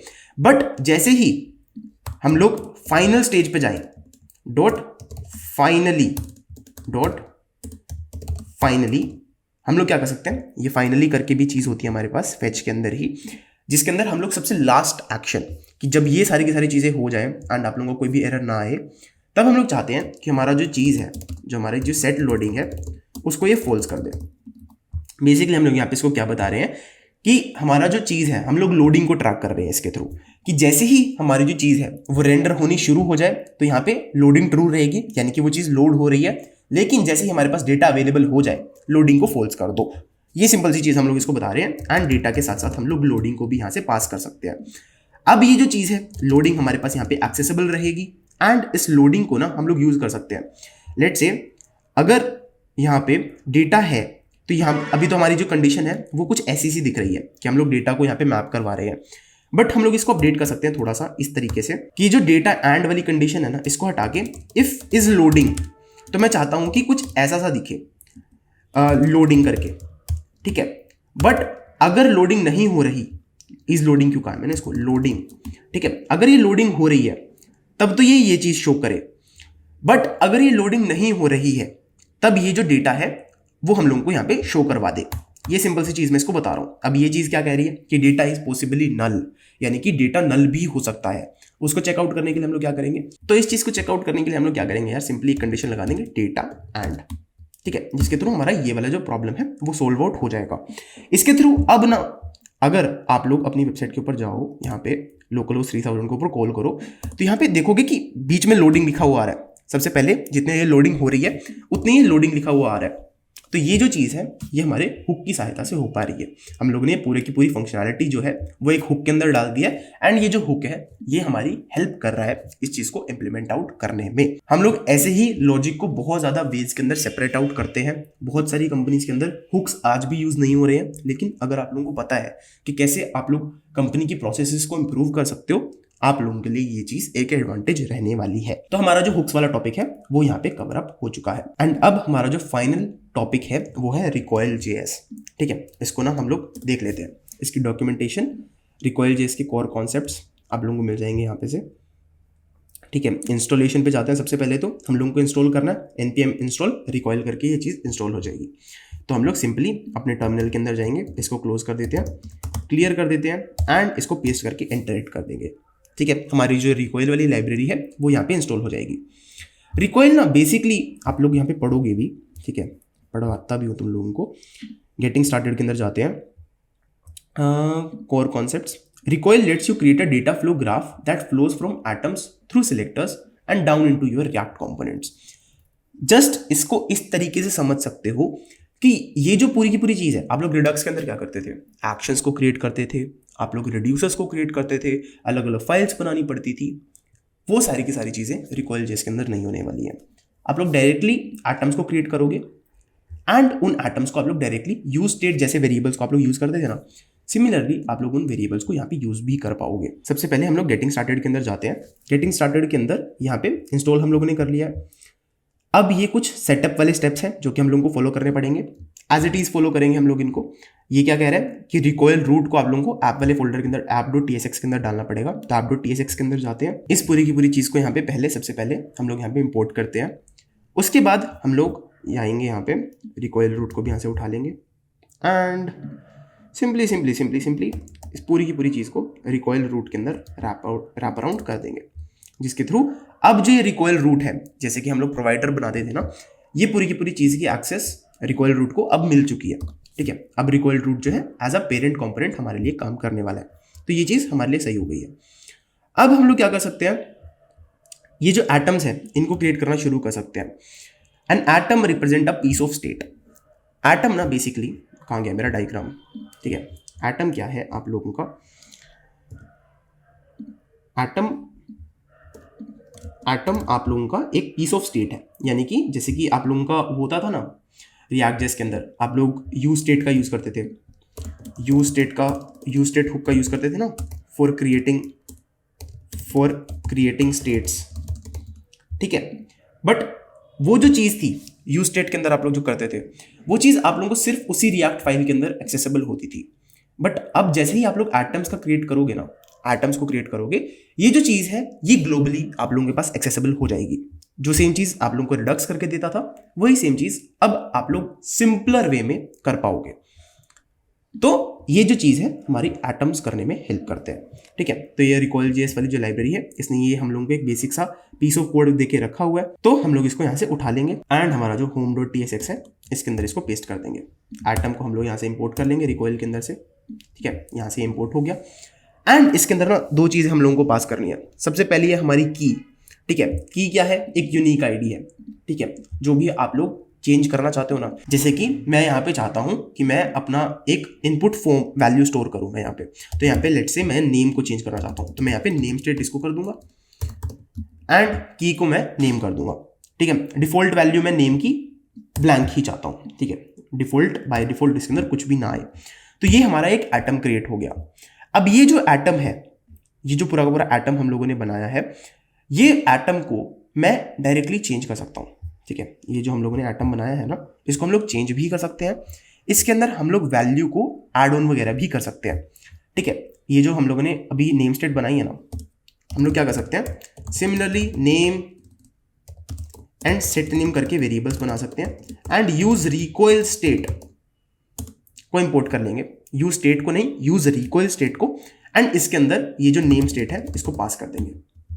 As simple as that. अब ये जो नेम की स्टेट है ना, ये जो नेम एंड सेट नेम है, ये अब आप लोगों की ग्लोबली एक्सेसिबल होएंगे। ठीक है, ये जो नेम की वैल्यू है, अगर आप लोगों ने इसको यहाँ पे सेट किया तो इसके अंदर जो कंपोनेंट है उसके अंदर भी इस वाली वैल्यू को आप लोग रिट्रीव कर पाओगे। एग्जाम्पल आप लोगों को मैं दिखाता हूँ। मैं क्या करता हूँ, इस चीज़ को यहाँ से उठा के कंपोनेंट्स के अंदर एक कंपोनेंट्स के अंदर नहीं, एसआरसी के अंदर एक helpers.ts वाली फाइल क्रिएट कर देता हूँ एंड इसके अंदर मैं इसको एक्सपोर्ट करवा देता हूँ। एटम को हम लोग यहाँ पे इंपोर्ट कर लेंगे। इसका नाम हेल्पर्स की बजाय ना मैं इसको एटम्स ही रख देता हूँ, atoms.ts वाली फाइल, जिसके अंदर हम लोग सारे के सारे एटम्स को क्रिएट करने वाले हैं एंड इस नेम स्टेट को मैं वहाँ से इंपोर्ट करवा लूँगा। ठीक है, एटम्स के अंदर इससे ये जो चीज़ है अब वो यहाँ से इंपोर्ट हो गई है। ठीक है, अब हमारा जो कोड है ना, मैं उसको ना सिंप्लीफाई करने की कोशिश कर रहा हूँ। ठीक है, अब हमारा जो नेम एंड सेट नेम है वो यहाँ पे आ चुका है। ये जो चीज़ है अभी के लिए मैं यहाँ से हटा रहा हूँ। ठीक है, आप लोगों को फीचर समझ में आ गया था हुक्स वाला। ठीक है, अभी के लिए इसको हटाते हैं यहाँ से। हम लोग यहाँ पे क्या करेंगे, सिंपल डिव क्रिएट करेंगे एंड उसके अंदर एक कंपोनेंट बनाएंगे जो कि home.jsx के अंदर रेंडर होगा। तो मैं इसका नाम रख देता हूँ होम चाइल्ड। ठीक है, सिंपल सा नाम रख रहा हूँ होम चाइल्ड एंड यहाँ पे मैं एक कंपोनेंट बना लूँगा homechild.tsx। ठीक है, RAFCE एंड होम चाइल्ड हमारा बन चुका है। इसको जस्ट इंपोर्ट कर लेंगे यहाँ से एंड जो हमारा होम चाइल्ड है वो यहाँ पे बन चुका है। अब आप लोग क्या करते हो, लेट से मैं यहाँ पे इसको वैल्यू कुछ पास करूंगा एंड सेट वैल्यू कुछ पास करूंगा। ठीक है, हम लोग ऐसे ही करते थे पहले काम कि ये जो होम चाइल्ड है इसके अंदर अब हम लोगों को एक प्रॉप्स बनाने पड़ेंगे कि हमारी जो वैल्यू है एंड जो हमारी सेट वैल्यू है, ठीक है, इसके लिए हम लोगों को एक इंटरफेस बनाना पड़ेगा। ठीक है, home child props value string set value एक फंक्शन होएगा जो कि void रिटर्न करेगा। अब ये जो चीज़ है मैं यहाँ पे क्या करूँगा, react.fc एंड इसके अंदर मैं यहाँ पे होम चाइल्ड प्रॉप्स जो है उसको पास आउट कर दूंगा, जिसके थ्रू अब हमारा जो कंपोनेंट है वो यहाँ पे क्रिएट हो चुका है। अब मैं यहाँ पे वैल्यू एंड सेट वैल्यू को पास कर सकता हूँ। वैल्यू के अंदर मैं नेम पास कर दूंगा एंड सेट वैल्यू के अंदर मैं एक सेट नेम पास कर दूंगा। यहाँ पे मैं सेट वैल्यू के अंदर एनी पास कर दूंगा एंड यहाँ पे हम लोगों ने वैल्यू के अंदर नेम पास कर दिया, सेट वैल्यू के अंदर मैं डायरेक्टली सेट नेम को पास कर दूंगा। ठीक है, पहले हम लोग क्या करते थे, डायरेक्टली प्रॉप्स को ऐसे पास करते थे अगर हम लोगों को इनपुट को पेरेंट के थ्रू एक्सेस करना पड़ता था। लेट्स से अगर मैं यहाँ पे इनपुट को बनाता हूँ एंड मैं इस इनपुट के अंदर कुछ चाहता हूँ चीज़ों को बनाना, लेट्स से प्लेस होल्डर के अंदर मैं नेम पास कर देता हूँ एंड एंटर नेम, ऐसा कुछ चीज़ें हम लोग यहाँ पे डाल देते हैं। अब ये जो वैल्यू वगैरह थी वो हम लोग डायरेक्टली वहाँ से लाते थे पेरेंट से। पहले हम लोग क्या करते थे, ऑन चेंज के अंदर भी अगर चीज़ें चेंज करनी है फिर उसके बाद सेट वैल्यू को e.target.value ऐसे करके, मतलब बहुत एक गंदी अप्रोच होती थी जब हम लोग पहले React.js के अंदर इसको यूज़ करते थे। बट अब हम लोग क्या करते हैं विद recoil.js, आप लोग ना अब इस पूरी की पूरी चीज़ को एलिमिनेट कर सकते हो। अब आप लोगों को प्रॉप्स पास करने की जरूरत ही नहीं है। ये जो पूरी की पूरी चीज़ हम लोगों ने कबाड़ बनाया है ना, ये चीज़ डालने की जरूरत ही नहीं है अब हम लोगों को, ये जो चीज़ है इसको रहने देते हैं। अब हम लोग ना डायरेक्टली क्या कर सकते हैं ना, नेम एंड सेट नेम जो है उसको यूज रिकॉइल स्टेट की सहायता से, नेम स्टेट जो है थी हमारी, उसको डाल के यहाँ पे directly name and set name की वैल्यू को एक्सेस कर सकते हैं। ठीक है, एंड ये जो चीज़ है ये क्या करेगी, अब यही जो नेम एंड सेट नेम की वैल्यू है, यही सेम चीज़ अब हम लोगों को यहाँ पे भी एक्सेसिबल है, होम के अंदर भी, एंड यही सेम चीज़ अब हम लोगों को होम चाइल्ड के अंदर भी एक्सेसिबल है। जिसके थ्रू क्या हो रहा है कि अगर मैं यहाँ पे लेट से मैं यहाँ पे इसको console.log करता हूँ, console.log from parent name, and यहाँ पे भी मैं इसको console.log करता हूँ फ्रॉम चाइल्ड नेम। ठीक है, दोनों की दोनों चीज़ों को हम लोग चेकआउट करते हैं। लोकल 3000 को मैंने बंद कर दिया था शायद से, npm स्टार्ट से इसको स्टार्ट करते हैं दोबारा से। Input is a void element tag and must either have a children. अरे भाई इसको मतलब एक डिव के अंदर रैप करने को कह रहा है ये, सिंपल से इसको डिव के अंदर रैप कर देते हैं ऐसी की तैसी। ठीक है, क्या हो रहा है issue, input is a void element tag. अच्छा मैंने ये चीज़ गलत डाल दी, sorry, I am so sorry. ठीक है ठीक है, अब यहाँ पे जो चीज़ है देखो, अब फ्रॉम पेरेंट, अब जो चीज़ है जो हम लोगों ने यहाँ पे नेम डाला है, जो चीज़ है ये आइडियली सिर्फ कंपोनेंट के पास जानी चाहिए थी, होम चाइल्ड के इस स्टेट के अंदर ये चीज़ स्टोर होनी चाहिए थी। बट अब ये जो चीज़ है हमारा पेरेंट भी एक्सेस कर पा रहा है वाया रिकॉइल स्टेट। अब ये जो चीज़ है अगर मैं इसको किसी और कंपोनेंट, किसी दूर के रिश्तेदार को भी एक्सेस करवाने की कोशिश करूंगा, वो भी डायरेक्टली लाइव स्टेट को इसकी एक्सेस कर सकता है। देखो पेरेंट भी सेम टाइम पे एक्सेस कर पा रहा है, चाइल्ड भी सेम टाइम पे इसको एक्सेस कर पा रहा है। इसके थ्रू ना हमारी बहुत सारी प्रॉब्लम्स रिजॉल्व हो जाती है। हम लोगों को रिडक्स के कॉम्प्लेक्स स्टेट्स नहीं क्रिएट करनी, हम लोगों को बार बार के लिए कॉन्टेक्स्ट एपीआई का यूज नहीं करना, हम लोग डायरेक्टली एटम्स को क्रिएट करेंगे जो कि बहुत ज़्यादा सिंपल है, एंड हम लोग डायरेक्टली उनको पास ऑन कर देंगे वाया रिकॉइल स्टेट। ये चीज़ बहुत ज़्यादा बढ़िया फंक्शन है, बहुत ज़्यादा बढ़िया फीचर है, जिसके थ्रू मेरा पर्सनली बहुत ज़्यादा बेनिफिट हुआ है। ठीक है, मेरे को बार बार रिडक्स स्टेट्स नहीं बनानी पड़ती, मेरे को बार बार चीज़ों को करना नहीं पड़ता, जिसके थ्रू बहुत ज़्यादा टाइम जो है वो मेरा भी सेव होता है। इसके अलावा ना रिकॉइल स्टेट के अंदर ना एक और टॉपिक होता है सिलेक्टर्स करके। ठीक है, ये जो सिलेक्टर्स करके भी एक टॉपिक होता है जिसको मैं चाहता हूँ कि आप लोग खुद से चेकआउट करो। ठीक है, बहुत ज़्यादा इजी टॉपिक है, इसके बारे में आप लोग खुद से पढ़ो, जिसके थ्रू आप लोगों को चीज़ें समझ में आएंगी। बट रिकॉइल स्टेट की जो मेन एसेंस है वो मेन एटम्स के अंदर ही है। सिलेक्टर्स के थ्रू भी आप लोग बहुत सारी चीज़ों को कर सकते हो, लेकिन मोस्टली केसेस के अंदर आप लोग एटम्स का ही यूज़ करने वाले हो। तो मैं आप लोगों को एटम्स तक सिखाने वाला हूँ। इसके बाद जो सिलेक्टर्स वाला जो टॉपिक है वो आप लोगों को खुद से एक्सप्लोर करके देखना है। वेबसाइट जो है आप लोगों को सिंपली रिकॉइल.js सर्च करनी है, एंड आप लोग डायरेक्टली इस वाली वेबसाइट के ऊपर आके गेटिंग स्टार्टेड के अंदर आ सकते हो। बेसिक ट्यूटोरियल्स के अंदर चले जाना अगर आप लोगों को सिलेक्टर्स के बारे में और चीज़ें जाननी है। आज के इस वीडियो के लिए बस इतना ही। आज के इस वीडियो के अंदर हम लोगों ने बहुत सारी चीज़ें सीख लिया, बहुत ज़्यादा एडवांस टॉपिक्स को हम लोगों ने कवर अप कर लिया है। आई होप आप लोगों को ये वाली वीडियो पसंद आई होगी।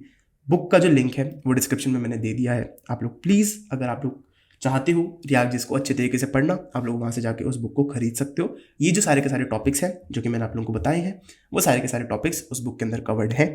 तो अगर आप लोगों का मन करे तो आप लोग उस बुक को डेफिनेटली खरीद सकते हो।